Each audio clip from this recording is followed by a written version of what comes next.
안녕하십니까. 고졸학력 검정고시 사회 동형모의고사의 김성태입니다. 이번에 이제 동형모의고사 강좌는요, 뭐 교재가 따로 나오는 건 아니고요.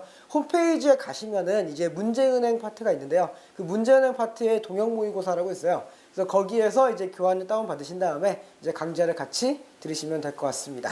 그리고 이제 동형모의고사라고 해서 이것도 모의고사 형식으로 가기 때문에요. 이거 문제를 풀어보시면서 이제 혹시 틀린 문제라든가 좀 어려운 문제 이런 것들을 다시 한번 공부하시고 이제 메꿔가는 과정, 이제 그런 과정으로 생각하시면 될 것 같습니다. 그래서 제 강좌도요, 이제 다른 모의고사 강의에 비해서는요, 조금 더 자세하게 이제 설명이 들어갈 테니까요. 이거 보시면서 이제 부족한 부분, 내가 이게 부족했구나 라고 하시면서 다시 복습하는 그런 과정이 되셨으면 좋겠습니다. 그래서 일단 1회 모의고사 한번 풀어보도록 할게요. 이제 1회 모의고사에 보시면요, 첫 번째 문제 보도록 할게요. 다른 사람과 구분되는 자신의 독특한 모습을 의미하는 말은 이렇게 되어 있죠. 그래서 다른 사람과 구분되는 자신의 독특한 모습이다 라고 해서요, 이제 첫 번째 단원에 나와 있는 뭐 그런 주제라고 생각하시면 되겠고요. 요거는 우리가 자아다 이렇게 이야기했었죠. 그렇죠? 요거 자아에 대한 이야기가 되겠고요. 그럼 여기서 하나만 더 생각해 볼게요. 다른 사람과 구분되는 자신의 독특한 모습이에요. 그렇죠? 요거는 자아라 그랬죠. 그러면은 이거를 인식하는 것은 이렇게 물어본다면요.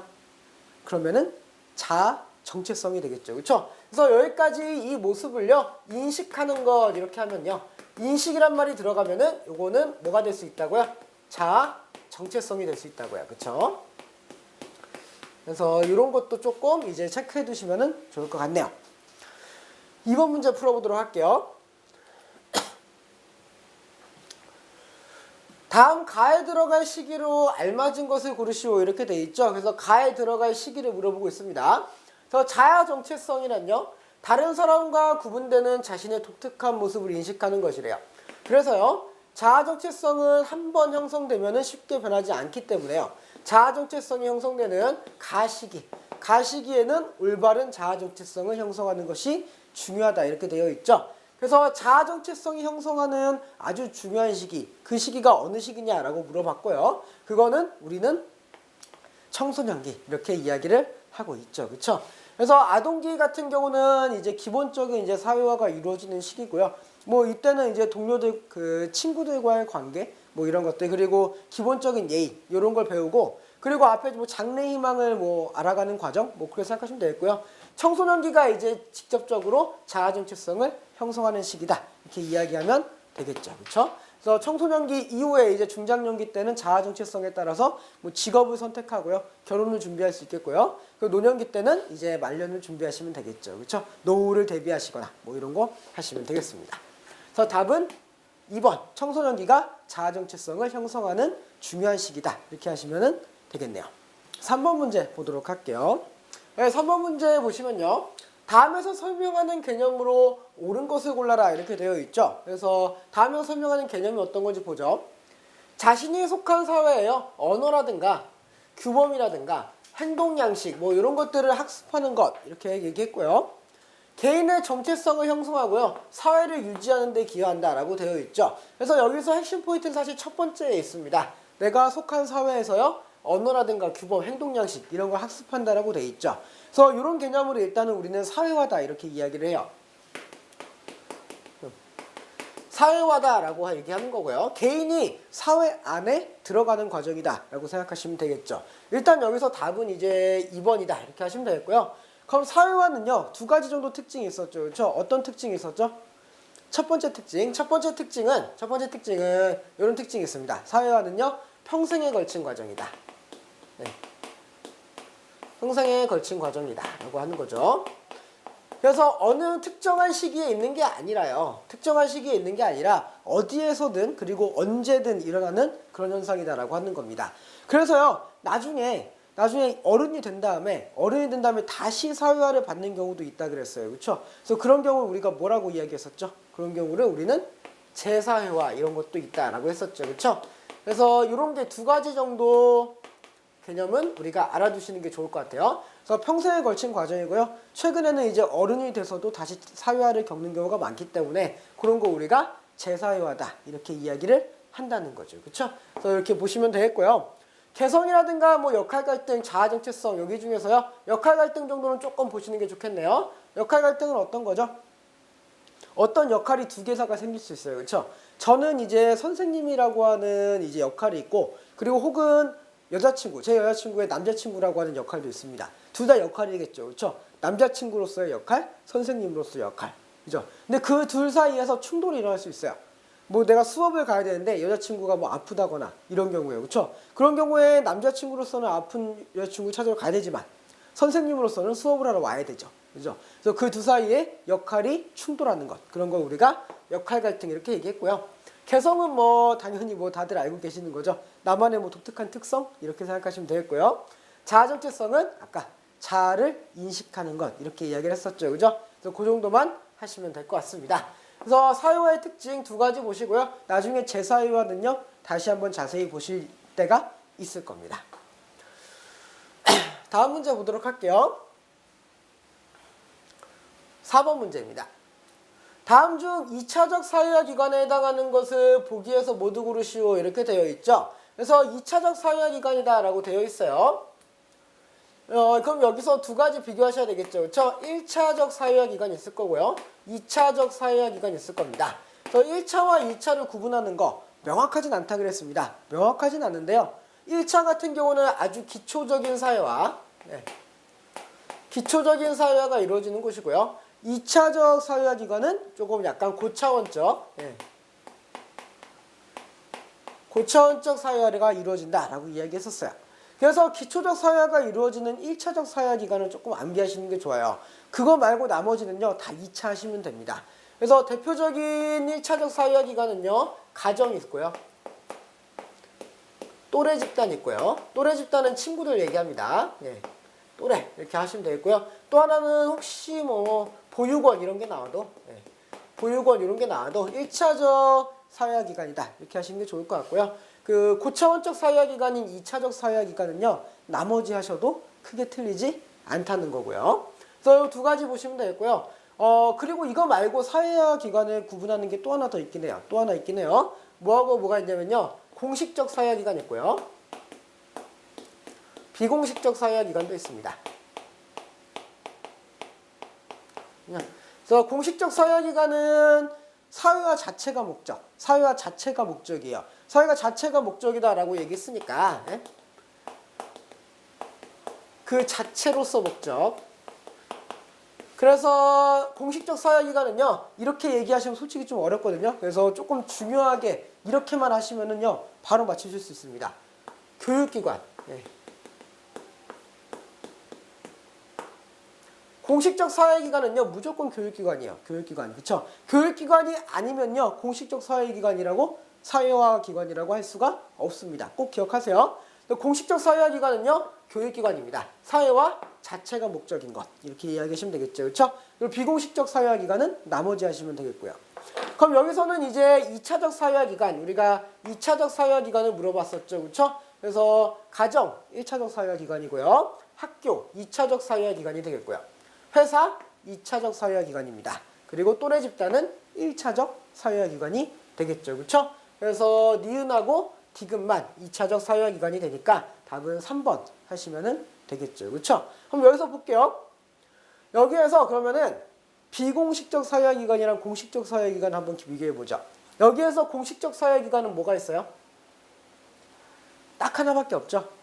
학교밖에 없습니다. 공식적 사회화 기관에 해당하는 건 학교밖에 없다라고 하셔야 되는 거죠. 이해되십니까? 그렇죠? 가정이나 회사나 또래 집단은 교육기관이 아니잖아요. 그죠? 그렇기 때문에 니은만 이제 공식적 사회화 기관에 들어간다. 이렇게 하시면 되겠고요. 여기서 답은 니은과 디귿 3번 하시면 되겠고요. 다음 문제 풀어보도록 할게요. 5번 문제입니다.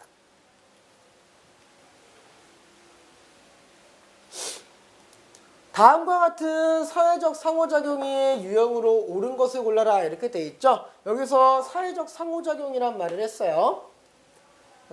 사회적 상호작용은요, 그 사람들끼리 이제 사회적으로 부딪히면서 겪게 되는 이제 상호작용 이렇게 이야기를 하는 건데요. 그 크게 세 가지가 있습니다. 세 가지. 하나는 협동이 있고요. 협동이 있고요. 그리고 경쟁이 있고요. 하나는 갈등이 있습니다. 이렇게 세 가지가 사회적 상호작용의 이제 유형이다. 이렇게 얘기하시면 되겠고요. 요거 세 개가 아니면 일단 답이 될 수 없어요. 그죠? 이거 세 개가 아니면 일단 답이 될 수 없어요. 갈등, 경쟁, 협동만 답이 될 수 있습니다. 대립은 당연히 답이 안 되겠죠. 그렇죠? 그래서 협동은요. 하나의 목표를 가지고 함께 노력하는 것. 이렇게 하시면 되겠고요. 경쟁은 하나의 목표를 가지고 서로 먼저 차지하려고 하는 것. 뭐 이렇게 하시면 되겠고요. 갈등 같은 경우는 이제 경쟁이 너무 심화돼서요. 사람들이 뭐 반칙을 한다던가 뭐 이런 거 있죠. 그런 게 바로 갈등이라고 하시면 되겠습니다. 그래서 일단 여기서 보시면요.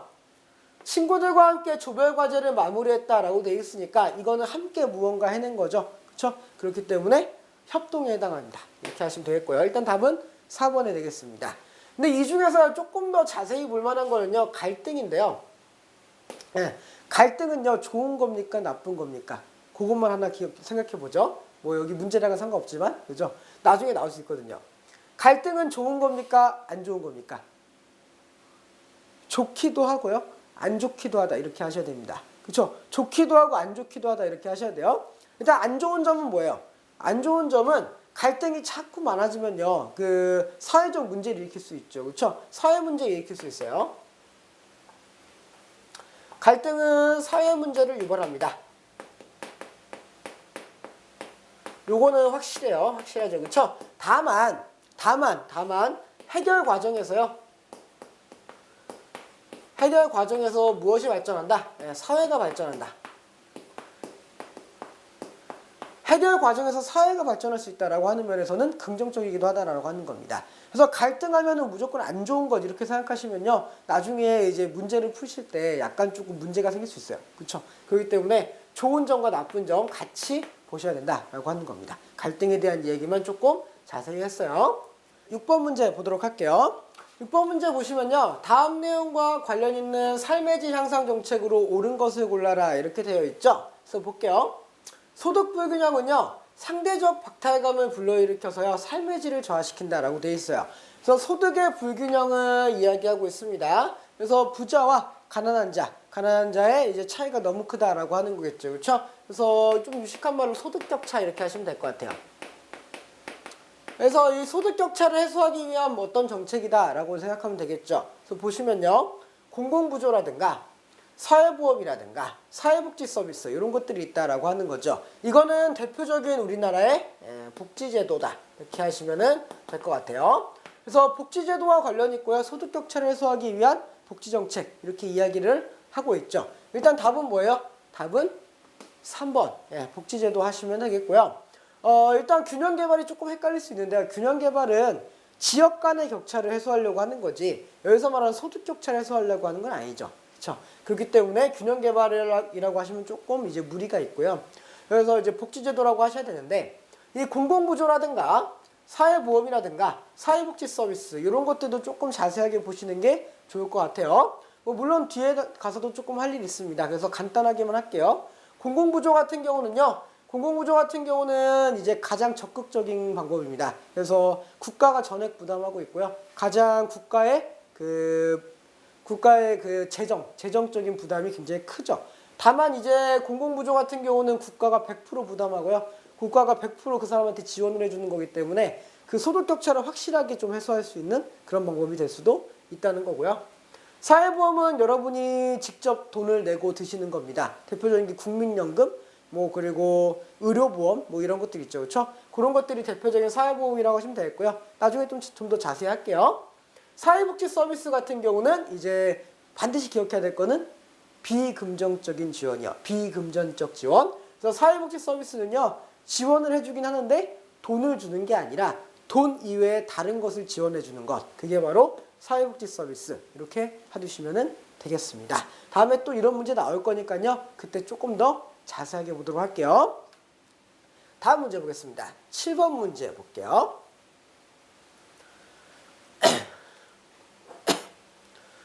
다음 중 사회복지 서비스에 해당하는 내용으로 옳은 것을 골라라 이렇게 되어 있죠. 그래서 사회복지 서비스에 대한 겁니다. 아까 잠깐 보기로 했었네요. 그렇죠? 사회복지 서비스 같은 경우는 일단은 어떤 특징이 있을까요? 첫 번째 특징은요. 비금전적 지원입니다.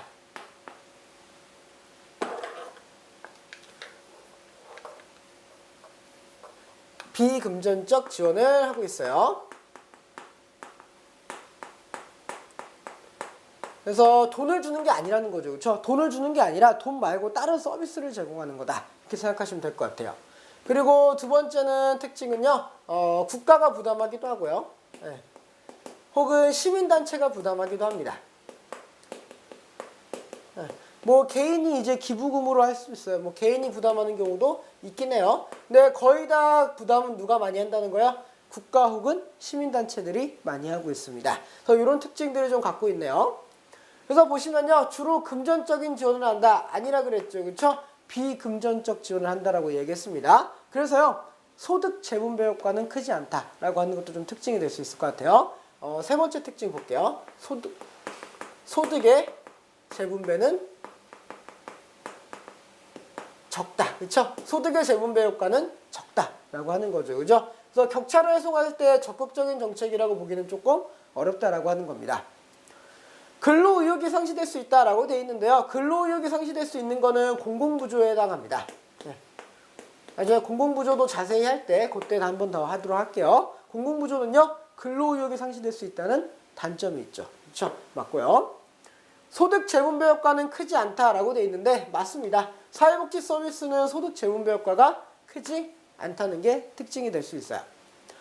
수혜자, 기업, 국가가 비용을 공동으로 부담한다고 되어 있는데요. 요거는 이제 사회보험에 해당하는 내용이 될 것 같아요. 네. 그래서 사회보험은요. 기본적으로 누가 부담한다는 게 특징이죠. 네. 수혜자가 부담한다. 나중에 혜택을 받을 사람이 직접 부담한다라고 하는 게 큰 특징이다 라고 이야기하면 되겠습니다.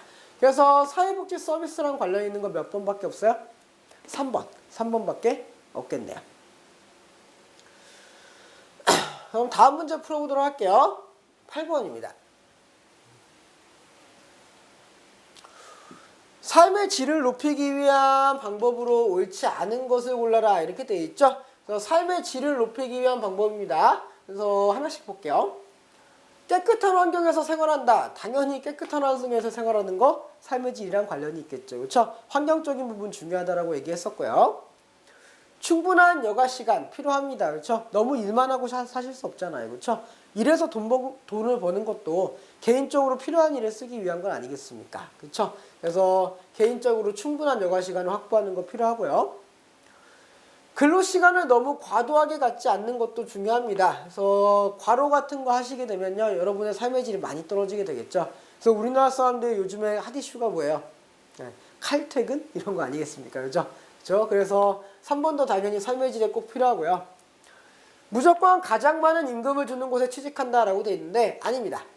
삶의 질에는 여러 가지가 있죠. 그렇죠? 그래서 경제적인 요건도 있고 예, 문화적인 요건도 있고 예, 그리고 사회적인 요건도 있는데 사회나 환경적인 요건 그래서 이런 것들이 굉장히 많이 있는데 이 중에서 경제 하나만 자꾸 보고 가겠다라고 한다면요 오히려 삶의 질이 떨어질 수 있다라고 하는 거죠. 우리나라 사람들이 너무 경제적인 부분에 집착을 하는 바람에 삶의 질이 떨어지는 것도 있어요. 그렇죠? 그래서 너무 이쪽에만 집착하면은 삶의 질이 오히려 떨어질 수 있다라고 하는 겁니다. 그래서 가장 많은 임금이 100% 좋은 삶의 질을 보장하지는 않는다는 것도 기억을 하시면 되겠네요. 그래서 틀린 건 몇 번밖에 없어요? 4번만 틀린 내용이 되겠습니다. 다음 문제 보도록 할게요. 9번 문제입니다. 9번 문제 보시면요. 다음 중에 다문화 사회 갈등 해결 방안으로 옳은 것을 보기에서 모두 골라라 이렇게 돼 있죠. 그래서 여기서 다문화 사회다라고 하는 말이 나왔네요. 그래서 다문화 사회는 우리가 세계화 시대가 되면서요. 그러면서 등장한 거고요. 이제 주변의 여러 나라 사람들을 우리 주변에서 볼 수 있다. 이런 게 되겠죠. 그렇죠? 그래서 동남아시아 사람도 볼 수 있고 유럽 사람도 볼 수 있고 뭐 미국 사람도 볼 수 있고 뭐 이런 얘기가 될 것 같아요. 그래서 보죠. 문화 상대주의적 태도를 함양한다. 문화 상대주의적 태도는 어떤 태도죠? 그래서 상대주의라고 했으니까 그 문화를 어디에서 본다? 그 사회의 맥락에서 보는 것. 맥락에서 이해하는 것. 이것이 되겠죠. 그렇죠? 그래서 그 사회의 맥락에서 그 문화를 이해한다라고 하는 게 상대주의적 태도예요. 그러니까 당연하지만 다문화 사회에서는 반드시 필요한 것이 되겠죠. 그렇죠?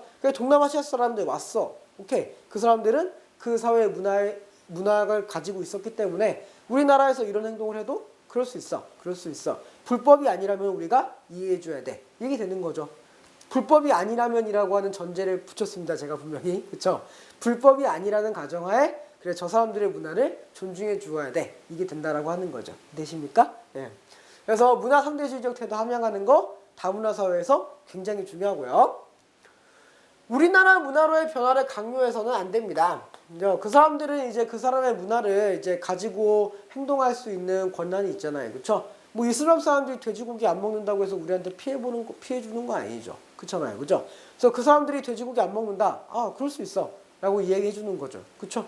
그래서 그 불법이 아닌 선에서는 우리가 이해해 줘야 된다. 이런 게 되겠고요. 다른 문화 사람들과의 접촉을 금지한다. 이거는 완전 이상한 말이죠. 그렇죠? 그래서 뭐 그 사람들 격리시키고 그럽니까? 예, 말이 안 되죠. 그렇죠? 그래서 디귿 아니고요. 다문화 가정 자녀의 학교 교육을 지원해서요. 그 가정에 있는 자녀들이 그 교육적인 혜택을 계속 받을 수 있도록 그런 배려가 필요합니다. 그래서 답은 기업과 리을이 되겠네요. 2번 하시면은 되겠습니다. 다음 문제 보도록 할게요. 10번입니다. 다음에 해당하는 사회보장제도에 대한 설명으로 옳은 것을 골라라 이렇게 되어 있죠. 그래서 사회보장제도에 대한 설명이네요.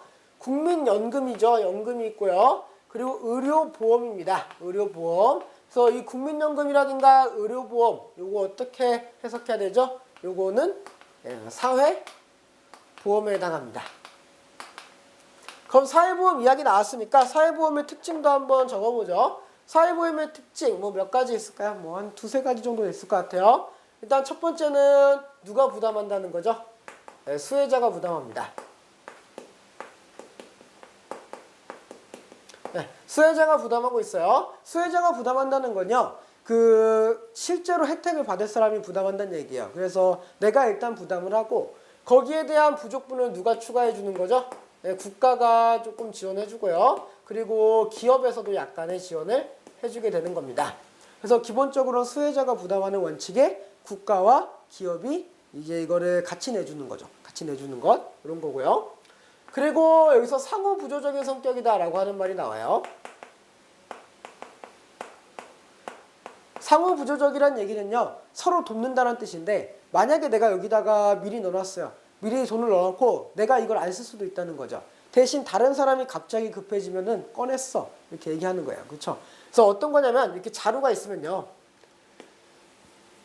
이거를 내가 제가 여기다 돈을 넣었어요. 돈을 넣고 돈을 집어넣은 거죠. 그렇죠? 그리고 또 누군가가 A라고 하는 사람이 돈을 또 집어넣었을 거예요. 그렇죠? 이런 상황에서 그 갑자기 A한테 문제가 생겼을 때요. 내가 넣은 돈 그리고 A가 넣은 돈을 같이 가져가서 A가 쓸 수 있다라고 하는 겁니다. 이해되시죠? 그렇죠? 그리고 나서 A는 계속해서 여기다가 돈을 집어넣어 놓겠죠. 그리고 내가 굉장히 힘든 상황에서 이걸 다시 뺏어 쓴다라고 하는 거죠. 그래서 서로 돕는 느낌이 있다라고 해서 상호 부조적이다 이런 이야기를 할 수도 있다라고 하는 겁니다. 그래서 이제 기본적으로 한 요 정도만 받으시면 될 것 같아요. 이 두 개 정도가 가장 큰 특징이다라고 이야기하시면 될 것 같습니다. 하나씩 볼게요. 비금전적인 지원을 한대요. 이거 아까 했었는데요. 뭐라고 하시면 되죠? 사회복지 서비스가 되겠죠. 비금전적인 지원은 사회복지 서비스 이렇게 하시면 되겠고요. 근로의욕을 떨어뜨릴 수 있다. 이거는 공공부조에 해당합니다. 공공부조에 해당하는 내용이라고 할 수 있겠고요. 국가의 재정 부담이 매우 크다라고 되어 있죠. 이것도 국가가 100% 부담하는 공공부조에 해당하는 내용이 되겠고요. 수혜자와 기업, 국가가 비용을 공동으로 부담한다. 이게 바로 이제 사회보험에 해당하는 내용이 되겠습니다. 그래서 답은 몇 번이에요? 답은 4번 하시면 되겠네요. 다음 문제 볼게요. 11번입니다.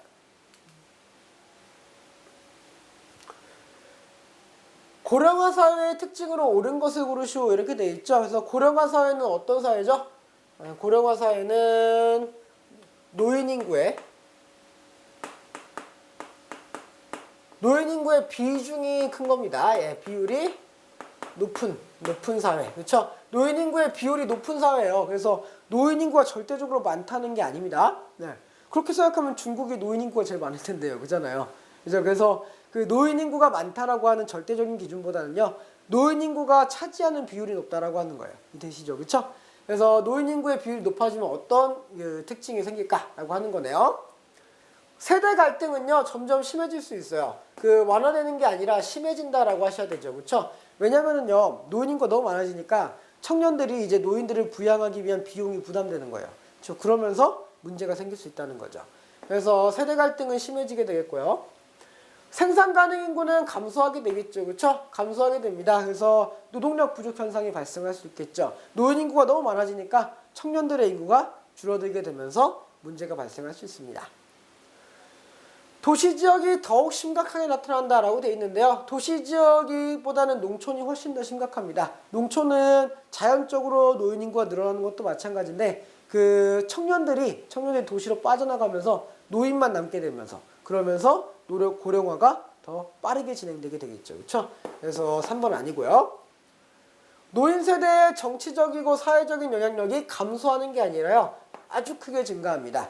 왜 그러냐면요. 노인 인구가 많아지기 때문에 노인들이 쓰는 한 표 한 표가 엄청나게 큰 표가 돼버리거든요. 그렇죠? 그래서 노인 인구가 높아지면은 그만큼 투표할 수 있는 사람이 많아진다는 뜻이 되기 때문에 노인 인구에 대한 정치적 그런 영향력은 커질 수밖에 없게 되는 거죠. 그렇죠? 그래서 일단 인구가 많고 봐야 돼요. 인구가 많으면은 영향력이 커집니다. 그럴 수밖에 없게 돼요. 네.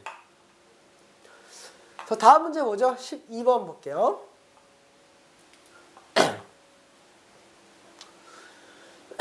다음 가에 해당하는 내용으로 옳은 것을 고르시오 이렇게 돼 있네요. 가는요. 자신이 투자한 자산의 가치를 보호받을 수 있는 정도를 의미한대요. 그렇죠? 그래서 자신이 투자한 자산의 가치를 보호받을 수 있는 정도라고 되어 있으니까요. 일단 저는 답을 알겠네요. 네, 안전성에 대한 이야기 같습니다. 일단 안전성이고요.